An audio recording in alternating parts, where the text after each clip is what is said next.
lane. We are in round number 1 of the Big Bud Shootout. In the near lane, it is Tom Hoover. In the far lane, Bruce Larson. The fiberglass body being lowered by the crewman down over the engine on Hoover's car. The same procedure has been conducted on Larson's vehicle. Both drivers approach a big puddle of water. That lessens the traction between the track and the tires, and the burnouts begin.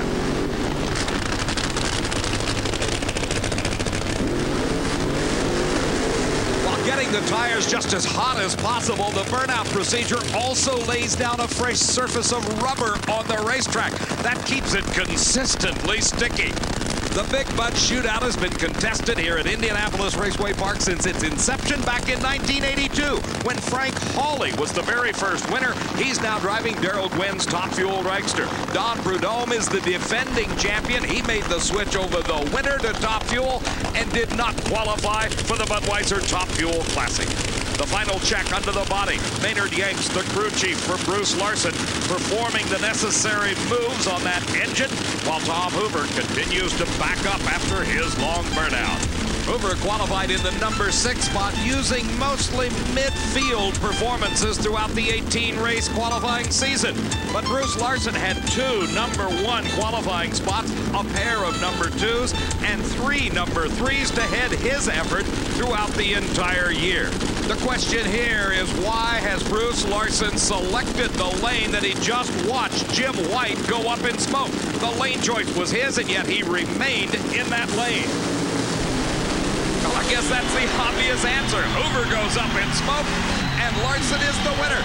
It is apparent there's nothing wrong with this racetrack. It's all in how you run your race car as to whether it sticks to the ground or not. Bruce Larson, a 5:42, advancing to the final 4 of the Big Bud Shootout. Our next pair of cars already coming to life.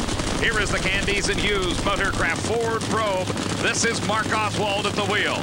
His competition is Scott Kalitta, the second-generation drag racer, at the wheel of his dad's Oldsmobile. This is the Kalitta Flying Service Special. Oswald rolling forward. He heads for that puddle of water, but rather than stop there and start his burnout in the water, he rolls forward and lays the rubber down where he needs it. Kalitta will be using the far lane of the racetrack, and the man with the lane choice, Mark Oswald, has selected the lane nearest the camera. Steve?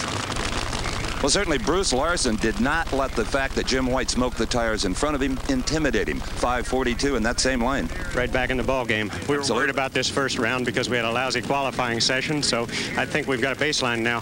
272. Thanks a lot. Yeah, you like the speed, Dave. Steve, he should. It indicates he's making a lot of power up there on the top end. On the starting line, Leonard Hughes, the crew chief for Mark Oswald, standing behind that Ford Probe, backing the car up into those dark black tracks you see on the pavement. That's what was left there after the burnout. Mark qualified in the number 2 spot for this special race. He had 3 number 1 qualifying positions throughout the season.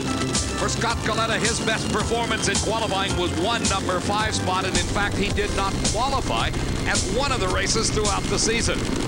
In part, that was due to the exploding supercharger problems that his team, headed up by his dad, Connie, has been experiencing throughout all of the season.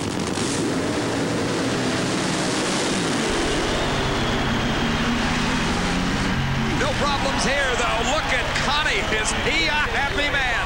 Scott Kalitta puts away Mark Oswald, the number 2 qualifier, 5.40. The quickest time of eliminations thus far. Watching again, we see Kalitta in the far side of the racetrack. He gives up a bit of an advantage at the starting line as Oswald reacts quicker to the green light.